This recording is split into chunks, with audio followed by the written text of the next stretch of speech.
Reciban nuestro saludo al iniciar la octava actividad orientadora de la asignatura Clínica 4, en la que estudiaremos las enfermedades del tejido conectivo y las articulaciones, afecciones estas consideradas frecuentes, costosas y en ocasiones incapacitantes. Históricamente, se les llamó enfermedades de la colágena o colagenosis, basado en el concepto erróneo de que la colágena era equivalente a tejido conectivo. Actualmente se emplea el término de conectivopatías o enfermedades del tejido conectivo para hacer referencia a un grupo heterogéneo de enfermedades crónicas que incluye la artritis reumatoide, el lupus eritematoso sistémico, la esclerosis sistémica progresiva, la dermatopolimiositis, la espondilitis anquilosante, la fiebre reumática, el síndrome de Sjögren y la amiloidosis. Todas estas enfermedades comparten un sustrato etiopatogénico común, un patrón de lesiones histopatológico parecidas, un cuadro clínico similar y unas bases terapéuticas coincidentes. Las dos principales enfermedades representantes de este grupo son la artritis reumatoide y el lupus eritematoso sistémico. El médico integral comunitario juega un papel muy importante en el diagnóstico y tratamiento de estas enfermedades mediante acciones de educación al paciente y sus familiares, creando expectativas realistas sobre el pronóstico, llevando a cabo una vigilancia continua de la respuesta al tratamiento y persiguiendo como objetivo lograr la independencia del paciente. Al concluir esta actividad, serán capaces de vincular los contenidos semiológicos, morfofisiológicos y morfofisiopatológicos con la artritis reumatoide y el lupus eritematoso sistémico. Describir el cuadro clínico, la evolución, el pronóstico y las complicaciones de estas enfermedades. Seleccionar las evidencias diagnósticas útiles para el diagnóstico de la artritis reumatoide y el lupus eritematoso sistémico.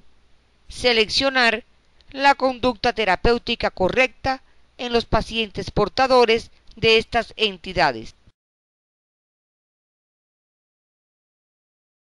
La artritis reumatoide es una enfermedad inflamatoria sistémica, crónica, de etiología no precisada, que afecta predominantemente las articulaciones diartrodiales de forma bilateral y simétrica, con destrucción de estructuras articulares y periarticulares.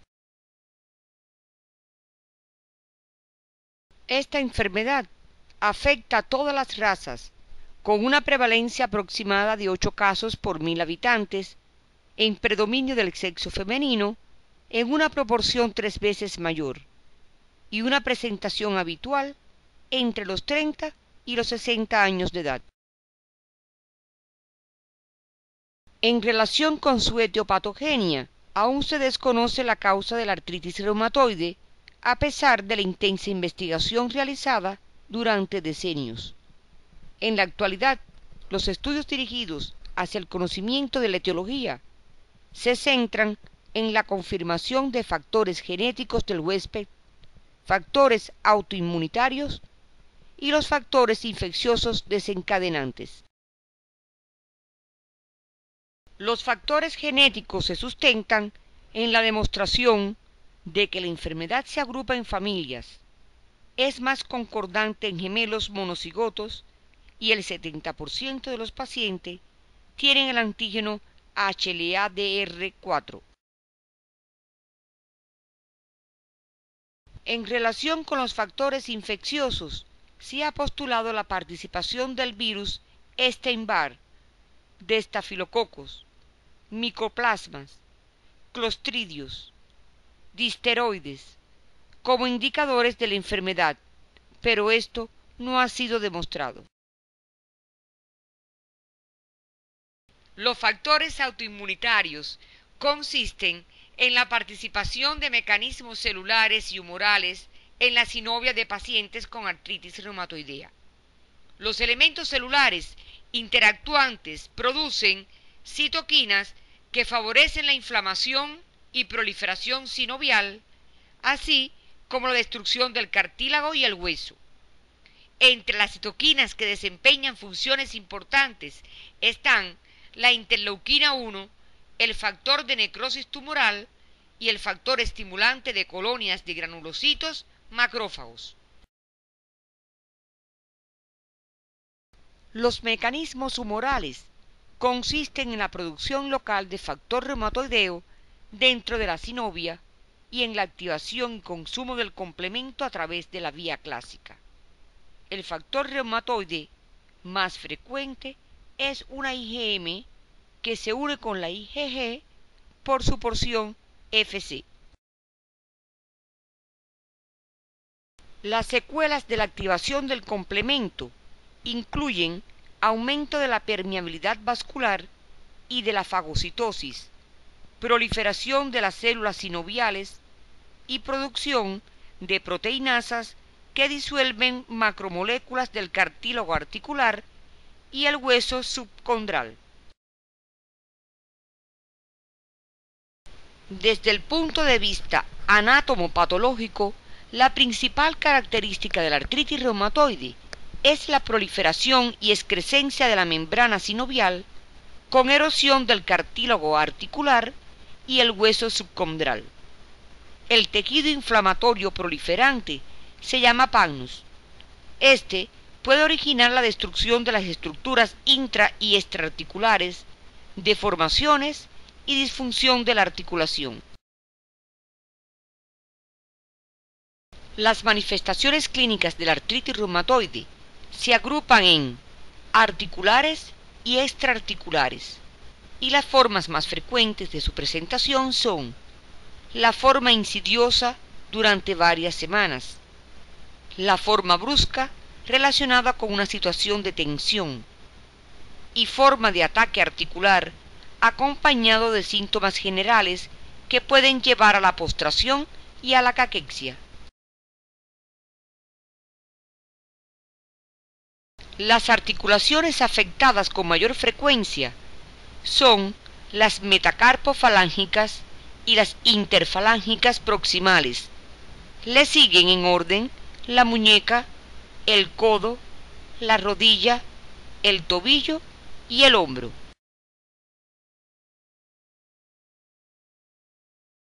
La afectación de las pequeñas articulaciones de la mano constituye uno de los signos más frecuentes y consisten en tumefacción bilateral y simétrica de las articulaciones interfalángicas proximales, que le confieren un aspecto fusiforme a los dedos.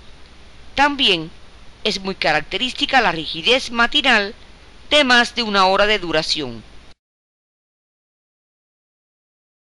Las deformidades que origina esta enfermedad en las articulaciones de la mano constituyen la tarjeta de presentación de estos pacientes y las principales son la mano en embudo, que es la imposibilidad para cerrar la mano por completo, la mano en ráfaga, originada por la desviación cubital de los dedos en uso, debido a la inflamación de las articulaciones interfalángicas proximales, la mano de partero, como consecuencia de la inflamación y deformidad de las articulaciones metacarpofalángicas, y el pulgar en Z, secundario a la afectación del extensor corto del pulgar. Todos estos elementos clínicos ya son de tu conocimiento cuando estudiaste la asignatura Clínica 1. Las manifestaciones extraarticulares aparecen casi de manera exclusiva en pacientes seropositivos para el factor reumatoideo, y las más frecuentes son los nódulos subcutáneos poco dolorosos localizados en el dorso de los dedos, codos y carpo, el derrame pleural y los nódulos pulmonares, la pericarditis con derrame, la queratoconjuntivitis seca, episcleritis, la escleromalacia perforante, la esplenomegalia y la leucopenia, que en asociación con la artritis reumatoide recibe el nombre del síndrome de Felty.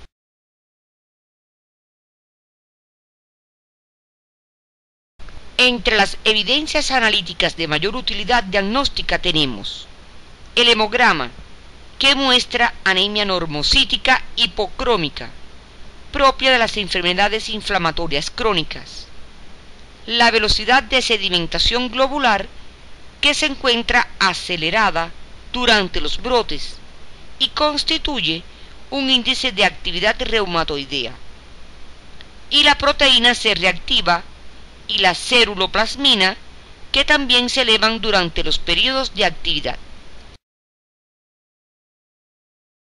El examen del líquido sinovial evidencia una prueba del coágulo de mucina deficiente, leucocitosis a predominio polimorfonuclear y glucosa normal. Mediante pruebas serológicas se puede encontrar positividad del factor reumatoideo en el 80% de los pacientes y en el 30 o 40% de los casos es posible encontrar anticuerpos antinucleares. Las lesiones óseas inflamatorias se localizan generalmente en las articulaciones y se denominan artritis. Los signos radiológicos de las artritis son estrechamiento articular, deformidad articular, luxación y subluxación, encopamiento articular, erosión articular, imágenes en flechas, lesiones osteolíticas y aumento de volumen de partes blandas.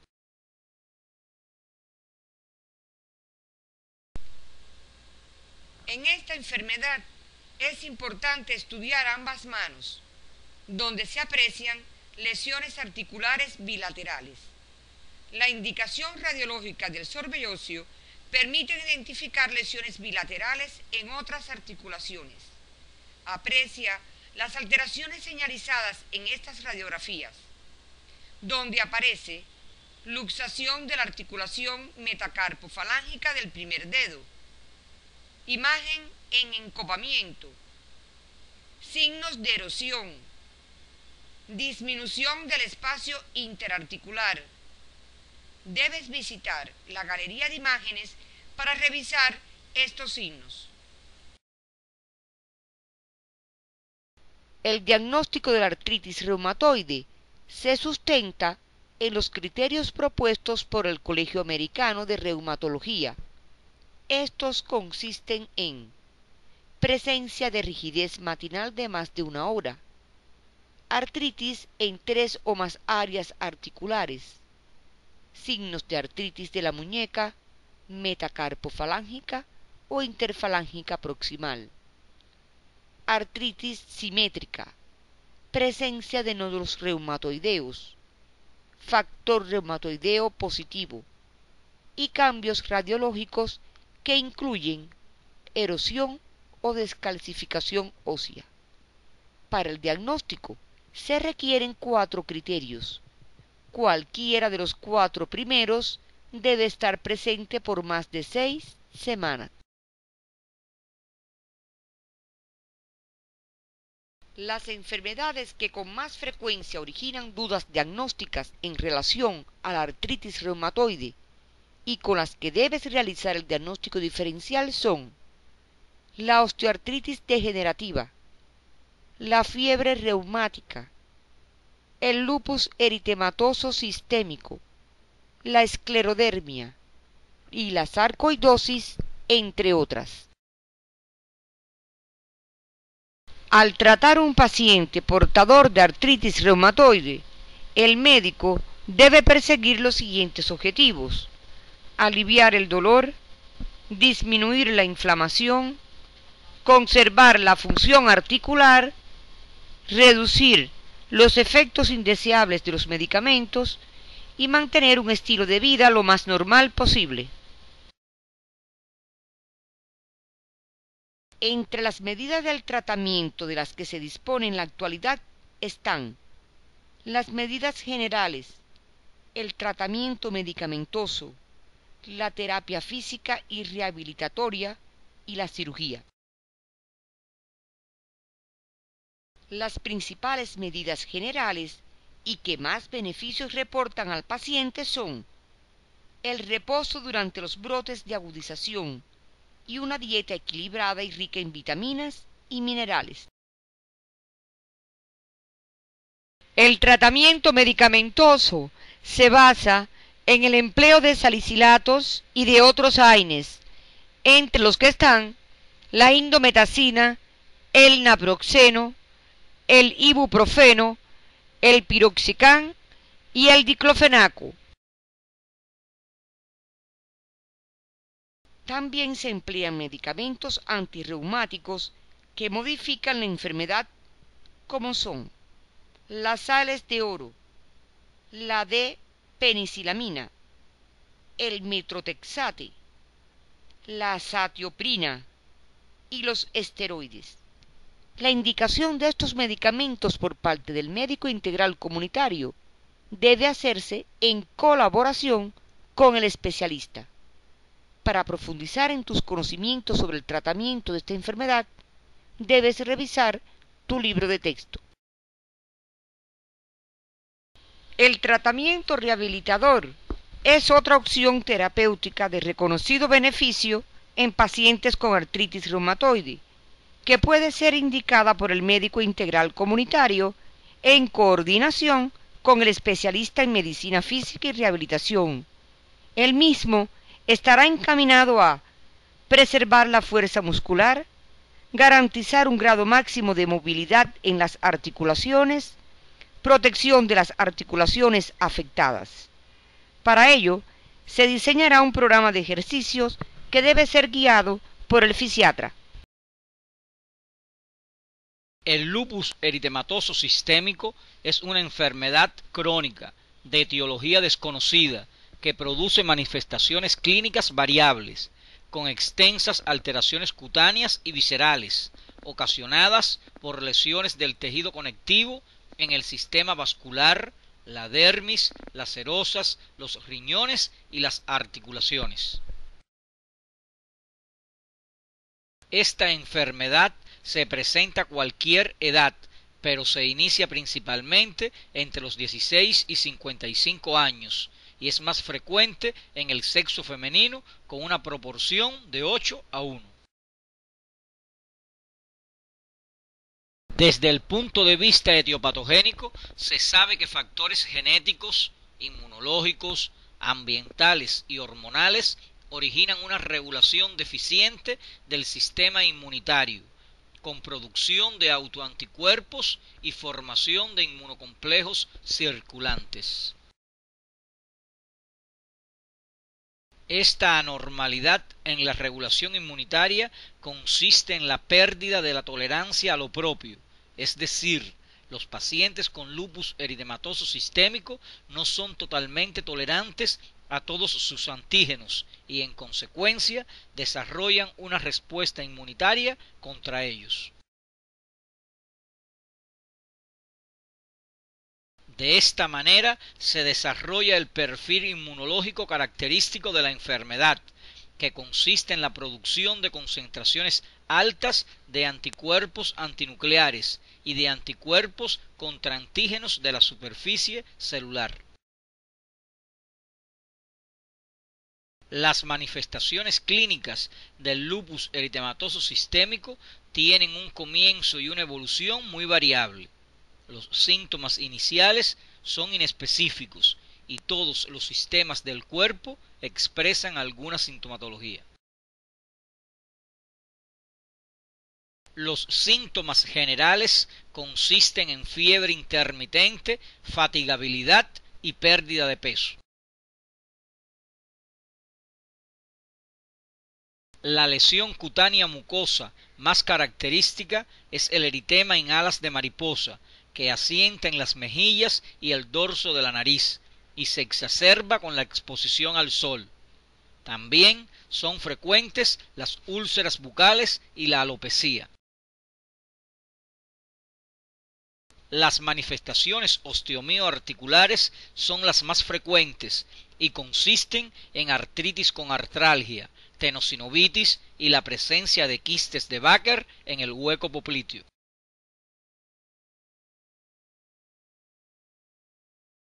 A nivel respiratorio, el lupus eritematoso sistémico se expresa en forma de pleuresía serofibrinosa aislada o como parte de una policerositis, en neumonitis intersticial, en forma de fibrosis pulmonar o con hemoptisis. Las manifestaciones que con más frecuencia se encuentran a nivel cardiovascular son la endocarditis verrugosa de Lichtmann-Stadt, la pericarditis aislada o acompañando a una policerositis, la vasculitis coronaria y la miocarditis fibrosante. Como expresión de afectación del sistema vascular periférico se encuentra el fenómeno de Raynaud, la libido reticularis y la trombosis arterial o venosa profunda. La repercusión renal de la enfermedad consiste en diferentes tipos de glomurulonefritis que clínicamente se expresan como un síndrome nefrótico, un síndrome nefrítico agudo, como una insuficiencia renal crónica o como una insuficiencia renal aguda. Las manifestaciones gastrointestinales más frecuentes en pacientes con lupus eritematoso sistémico son la disfagia, las náuseas, los vómitos, la hematemesis, la malabsorción intestinal, la pancreatitis aguda y las hepatitis crónicas. Son comunes las manifestaciones por afectación hematológica. Entre las más frecuentes está la anemia, que puede deberse a mala utilización del hierro, a hemorragia digestiva o a hemólisis. También se encuentra leucopenia púrpura por trombocitopenia, linfadenopatías y esplenomegalia. La afectación del sistema nervioso se expresa en forma de cuadros psicóticos agudos, la habilidad emocional, convulsiones parciales y hemiplejías por vasculitis encefálica, parálisis oculares por neuropatía craneal, paraplejía por mielitis transversa y manifestaciones de polineuropatía periférica. El diagnóstico positivo del lupus eritematoso sistémico se basa en la utilización de los criterios emitidos por la Asociación Americana de Reumatología o en la combinación de criterios clínicos y humorales que por su valor se dividen en mayores y menores. Para profundizar en estos aspectos del diagnóstico debes revisar tu libro de texto. Determinados estudios complementarios son indispensables para el diagnóstico positivo del lupus eritematoso sistémico. Entre las evidencias diagnósticas de mayor utilidad están el hemograma, donde se encuentra anemia, leucopenia, linfopenia y trombocitopenia. La velocidad de sedimentación globular se encuentra acelerada. La prueba de Kunz es positiva. La serología BDRL arroja un resultado falso positivo y el factor reumatoideo, que en algunas ocasiones es positivo.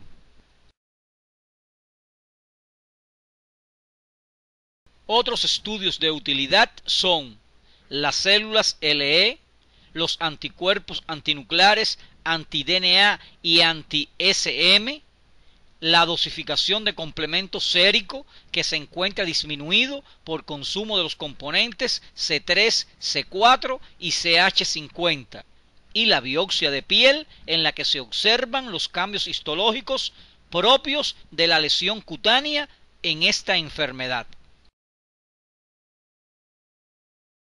El lupus eritematoso sistémico es una enfermedad crónica y aún no se dispone de tratamiento curativo.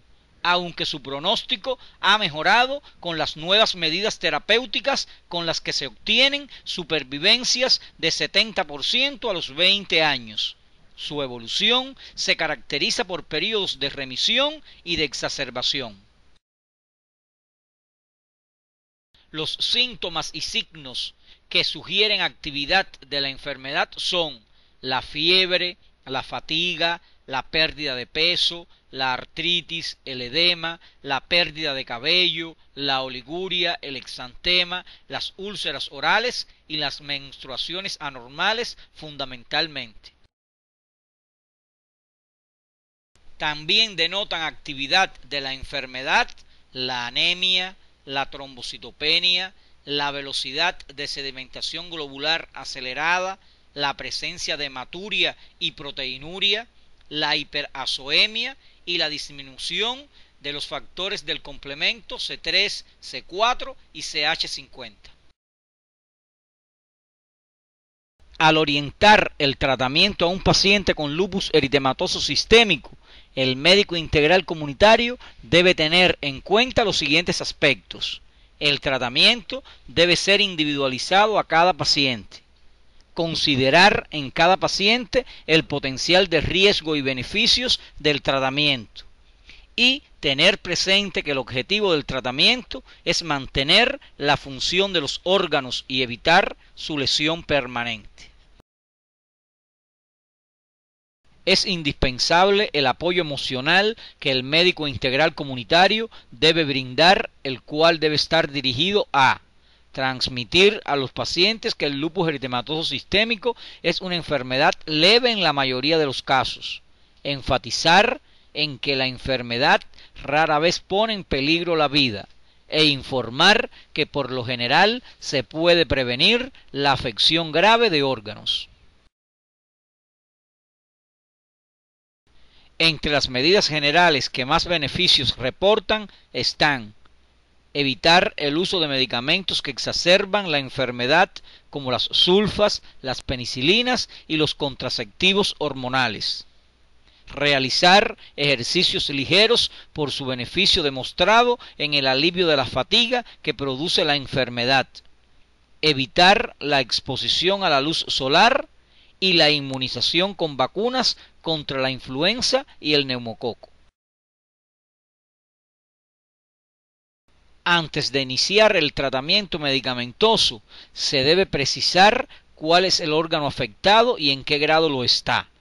Para el tratamiento de la fiebre y la artritis como expresión de enfermedad activa, se utilizan los antiinflamatorios no esteroideos, los antipalúdicos y los esteroides.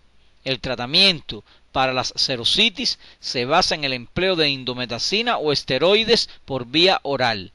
En pacientes con exantema están indicados los esteroides tópicos y los protectores solares. La afección renal en pacientes con lupus eritematoso sistémico debe tratarse con esteroides orales, esteroides en pulso intravenoso o inmunosupresores. En pacientes en los que se presente trombocitopenia o anemia hemolítica deben emplearse esteroides, gammaglobulina intravenosa, inmunosupresores o esplenectomía. En caso de pacientes con manifestaciones por lesión del sistema nervioso central, se utilizan los esteroides, los anticonvulsivantes, los ansiolíticos y los inmunosupresores. La selección e indicación de estos tratamientos se hará en coordinación con el especialista.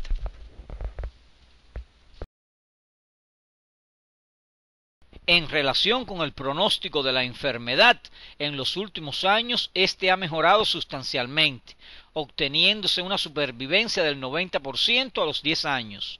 Son indicadores de mal pronóstico la afección del sistema nervioso central, la hipertensión arterial y la hiperazoemia.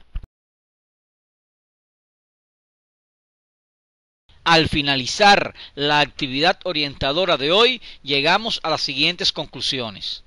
Las enfermedades del tejido conectivo constituyen un grupo de afecciones de origen autoinmune en los que la intervención del médico integral comunitario es indispensable para la realización del diagnóstico, implementación y cumplimiento del tratamiento. Las dos principales entidades que representan a este grupo son la artritis reumatoidea y el lupus eritematoso sistémico, consideradas enfermedades costosas y que originan limitación de la capacidad funcional. La artritis reumatoidea y el lupus eritematoso sistémico se caracterizan por su curso crónico y la afectación sistémica que origina la lesión de varios tejidos y la pérdida de la función de varios órganos y sistemas. A pesar de que no se dispone de tratamiento curativo para estas dos entidades, la intervención oportuna y la utilización adecuada de los medicamentos por el médico integral comunitario permiten evitar la lesión permanente de los órganos afectados y conservar la independencia del paciente.